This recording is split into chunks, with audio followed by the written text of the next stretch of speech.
한 목소리로 같이 읽겠습니다. 그리스도 예수의 종 바울과 디모데는 그리스도 예수 안에서 빌립보에 사는 모든 성도와 또한 감독들과 집사들에게 편지하노니 하나님 우리 아버지와 주 예수 그리스도로부터 은혜와 평강이 너희에게 있을지어다. 아멘. 기도하겠습니다. 조윤희, 또 박선민, 하나님께 봉헌 올려드렸습니다. 하나님 아버지, 오늘도 새날을 허락하셔서 주님과 교통함으로 하루를 시작하게 하시니 감사드립니다. 오늘도 우리에게 기쁘고 복된 하루가 되게 하시고 하나님의 보호 가운데 언제나 우리를 지켜 돌봐 주옵소서. 우리가 하나님 앞에 올려드리는 많은 기도 제목들이 있습니다. 이 새벽에 하나님을 의뢰하며 기도할 때에 하나님의 선하심과 인자하심으로 응답하여 주시고 오늘도 우리에게 새 힘을 주셔서 우리에게 주어진 일들을 잘 감당하며 오늘 하루를 잘 보낼 수 있도록 성령 하나님 도와주시옵소서. 우리 주 예수님의 이름으로 기도드립니다. 아멘.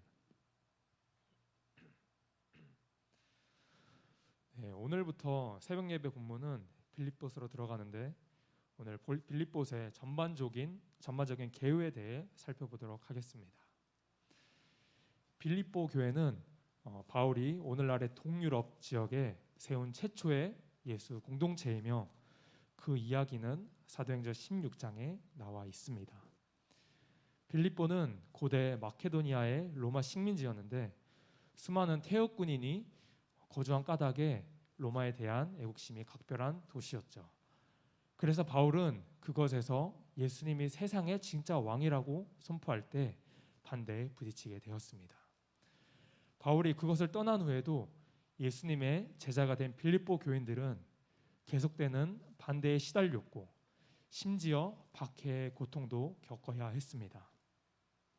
그럼에도 그들은 활기찬 공동체를 유지하며 예수님을 신실하게 따랐습니다. 이 서신은 바울이 감옥에 갇힌 상황에서 보낸 것으로서 그 목적은 매우 실제적이었습니다. 빌립보 교회는 교인 중 에바브로디도라는 자를 택해서 감옥에 투옥된 바울을 돕기 위해 마련한 후원금을 전달하도록 파송되었는데요. 바울은 에바브로디도 편에 이 서신을 보내 그들에게 감사를 표하고 여러 다른 이야기도 전하고자 했습니다. 이 서신은 바울의 다른 많은 서신처럼 처음부터 끝까지 하나의 주제를 전개해 나가기보다는 일련의 짧고 또 사색적인 글을 배열하는 방식을 사용합니다. 그리고 이 글들은 모두 빌립보서 2장에 소개된 한 편의 시를 중심으로 배치되어 있습니다. 이 부분은 메시아의 성육신과 또 그분의 생애, 죽음, 그리고 부활의 이야기와 그분을 찬양하는 내용으로 이루어져 있습니다. 그러고 나서 바울은 이 시의 핵심 단어나 내용을 각각의 짧은 글로 가져오는데요. 이는 그리스도인으로 산다는 것이 우리 각자의 삶을 통해서 어떻게 예수님의 삶을 살아낼 수 있는지를 보여줍니다. 바울은 먼저 감사기도로 서신을 시작하며 빌립보 교인들의 간대함과 신실함으로 인해 하나님께 감사를 드립니다.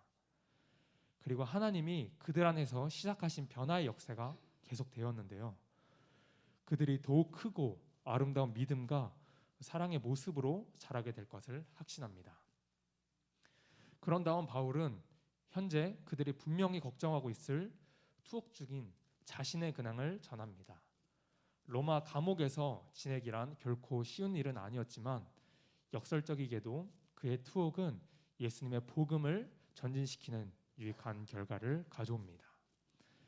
먼저 로마 간수들과 관리들 모두 바울이 예수님을 부활하신 주님으로 선포하다가 감옥에 갇힌 사실을 알고 있었습니다. 그로 인해 다른 그리스도인들은 예수님에 대해 더 꺼리낌 없이 이야기할 수 있는 자신감을 갖게 되었죠. 바울은 자신이 석방될 거라고 낙관하고 있었지만 또 처형될 가능성도 있었습니다. 그는 이에 대해 숙고하면서 나에게 사는 것이 그리스도이시니 어찌되든 나쁘지 않다고 고백합니다. 즉 죽는 것도 유익하다고 말하는 것이죠. 바울에게 그의 현재와 미래의 삶은 예수님으로부터 받은 생명과 사랑으로 정의가 됩니다. 그러므로 만일 처형당한다 해도 그가 예수님과 함께 있게 될 것이라는 의미이니 그에게 좋은 일입니다. 또한 만일 석방된다면 그가 계속해서 더 많은 새로운 예수 공동체를 세울 수 있다는 의미이니 다른 이들에게는 더 좋은 일이었습니다.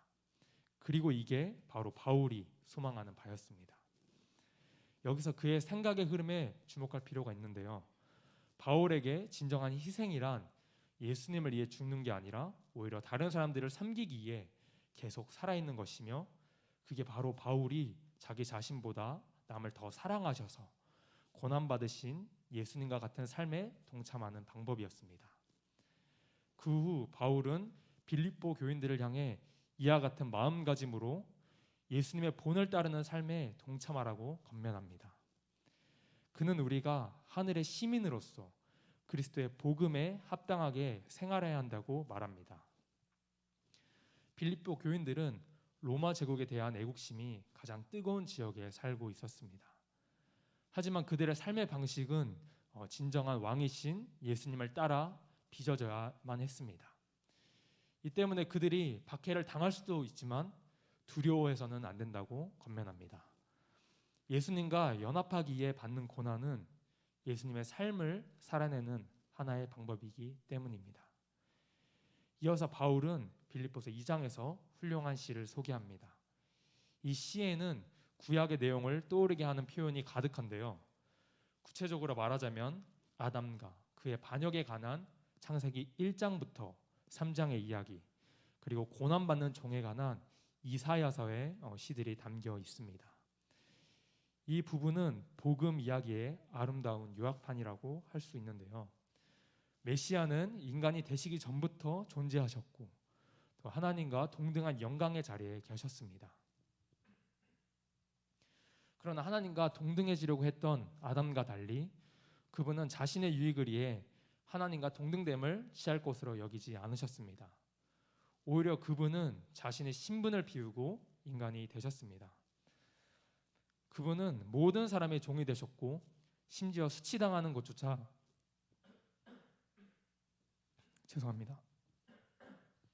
그분은 모든 사람의 종이 되셨고 심지어 수치당하는 것조차 용납하셨습니다.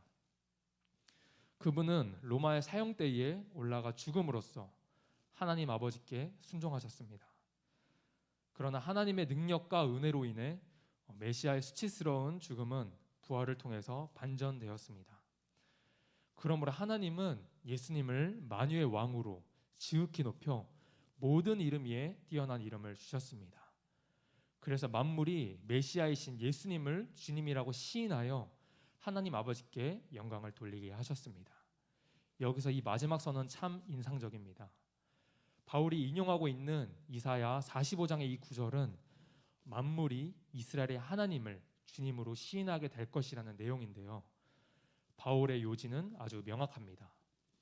십자가에서 죽으시고 부활하신 예수님을 통해 우리는 이스라엘의 유일하신 참 하나님은 성부 하나님이시자 주 예수님이시라는 것을 알게 됩니다. 이렇듯 이 시에서 바울은 예수님이 누구신지에 대한 그의 확신을 표현합니다. 또한 예수님의 본을 보여줌으로써 그분의 제자들이 따라야 할 삶의 방식을 제시합니다. 그래서 바울은 곧이어 두 명의 이야기를 들려주는데요. 첫째는 디모데, 다음은 에바브로디도에 관한 것인데 두 사람 모두 예수님의 삶을 살아내는 본보기가 되었기 때문이죠. 먼저 디모데는 언제나 자기 자신보다 다른 사람에 대해 걱정하고 마음을 썼다는 점에서 예수님을 닮았습니다. 그리고 에바브로디도는 바울에게 후원금을 전달하기 위해 빌립보 교회로부터 파송됐는데 투옥된 바울을 섬기던 도중에 중병에 걸려 거의 다 죽게 되었습니다. 그러나 하나님의 긍휼로 회복되었고 바울은 친구를 잃는 슬픔을 면했습니다. 여기서 바울의 요지는 이들과 같은 사람이야말로 예수님의 이야기를 증거하는 또 살아 숨쉬는 본보기이며 이들을 따라 살 만한 가치가 있다는 것입니다. 그 후로 바울은 자신의 이야기를 예로 듭니다. 유대인 그리스도인 중에 이방인 그리스도인들에게 할례를 요구했던 사람들이 있습니다. 우리가 갈라디아서의 내용을 기억해 보시면요, 이 사람들은 여전히 바울에게 골칫거리였는데 바울은 그들을 볼 때마다 과거에 예수님의 제자들을 핍박했던 자신의 모습을 떠올리지 않을 수 없었습니다. 당시 그는 토라의 율법을 열성적으로 준수함으로써 하나님 앞에서 자신의 의를 증명하려고 애썼습니다. 그러나 예수님처럼 바울도 자신의 지위와 특권을 다 포기하고 이제 그 모든 것을 오물로 여깁니다. 사실 그가 사용한 단어는 훨씬 직설적인 표현이었죠. 그가 모든 것을 포기한 이유는 예수님처럼 종이 되어 그분의 고난과 자기 희생적인 사람의 사랑에 동참하기 위해서입니다. 또한 이 모든 일을 감당할 수 있는 것은 예수님의 사랑이 자신을 죽음 너머의 부활에 이르게 하실 거라는 소망이 있었기 때문입니다. 바울은 예수님의 제자인 우리의 참된 시민권은 하늘에 있다고 말하는데요. 그가 말하려는 것은 우리가 모두 하루속히 이 땅을 떠나 천국의 갈날을 소망해야 한다는 의미가 아닙니다. 오히려 천국은 예수님이 왕으로 다스리시는 초월적인 장소라는 의미였습니다. 그리고 그는 우리 왕이신 구주 예수님이 그곳으로부터 다시 이곳에 오셔서 정의로 치유하고 사랑으로 변화시키시며 또 하나님 나라를 통해 만물을 새롭게 하실 것을 우리가 간절히 기다려야 한다고 말합니다. 그 바울은 빌립보 교인들에게 예수님의 삶을 계속 살아낼 것을 도전합니다. 그는 먼저 그와 함께 일했던 빌립보 교회에 중요한 두 여성 지도자를 거명합니다.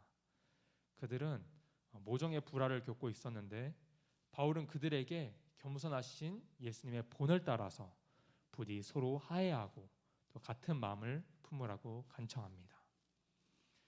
다음으로 그는 빌립보 교인들을 향해 두려움에 굴하지 말고 핍박이 닥치더라도 모든 감정과 필요를 하나님께 아뢰면 그분의 평화가 그들을 지키실 것이라고 권면합니다. 덧붙여 이 평화는 우리의 생각을 또 선하고 참되고 사랑스러운 곳에 집중할 때 나오는 것이라고 말합니다. 우리에겐 언제나 불평한 거리가 있기 마련입니다. 하지만 예수님의 제자는 삶의 모든 것이 선물임을 알기에 어떤 형편에 처하든지 아름다움과 은혜에 주목하며 선택할 수가 있습니다. 이는 바울의 결론으로 이어집니다. 그는 빌립보 교회의 희생적인 섬김에 다시 한번 감사를 전합니다. 그리고 여러 번의 투옥이나 궁핍의 시간이 그에게는 진짜 고난이 아니라는 사실을 그들이 이해하기를 바랬습니다. 사실 이 경험들은 그의 가장 위대한 선생이 되어 어떤 형편에 처하더라도 만족할 수 있는 비결을 가르쳐 주었는데요. 그건 바로 그에게 능력 주시는 자를 또 능력 주시는 그 분을 의지하는 것이었습니다. 바울은 자신의 고난이 예수님과 같은 삶에 동참하는 것임을 깨닫게 되었습니다. 빌립보서는 우리에게 바울의 마음과 생각을 들여다볼 수 있는 독특한 창문을 제공해 줍니다. 그는 자신의 모든 삶이 예수님의 삶의 재현이라고 이해했습니다. 우리는 이 서신을 통해 바울이 얼마나 예수님과 친밀했는지를 알 수 있죠. 그는 예수님의 사랑과 임재를 뼛속 깊이까지 느끼고 있었습니다. 그래서 가장 암울했던 시간에도 소망을 품고 겸손할 수 있었습니다. 따라서 바울은 예수님을 안다는 것은 언제나 지극히 인격적이며 변화가 일어나는 만남이라는 사실을 보여줍니다. 바로 이런 분이신 예수님을 따르라고 사람들을 초대하는 것이 빌립보서가 전하는 내용의 핵심입니다. 오늘은 빌립보서의 전반적인 개요를 살펴보았습니다. 우리가 이제 앞으로 새벽 예배에 한동안 빌립보서를 깊이 묵상하게 될 텐데요. 빌립보서를 통하여 예수님의 삶을 따라 살아가는 것이 무엇인지 알아가며 또 그 삶을 쫓아 살아갈 수 있는 우리 모두가 되기를 소망합니다. 네, 기도하겠습니다. 하나님 아버지, 오늘도 우리에게 말씀을 허락하시고 예배드리게 하시니 감사합니다. 우리가 앞으로 빌립보서를 묵상할 텐데 그때마다 우리에게 주시고자 하는 하나님의 메시지를 담임 목사님과 또 부교육자의 입술을 통하여 잘 전달될 수 있도록 말씀의 은혜를 부어 주시옵소서. 우리를 하나님의 자녀로 부르셨사오니 우리가 매일매일 예수님의 모습을 닮아가기를 원합니다. 이 세상의 소망을 두지 않고 영원한 하나님의 통치와 다스림 가운데 거하여 영원한 것을 바라보며 달려갈 수 있도록 인도해 주옵소서. 우리가 주님을 더욱 사랑하고 하나님 말씀에 더욱 순종하려는 마음으로 충만하게 하시고 우리에게 믿음과 능력을 주시어 맡겨진 일들을 신실하게 감당하는 일꾼들이 되게 하여 주옵소서.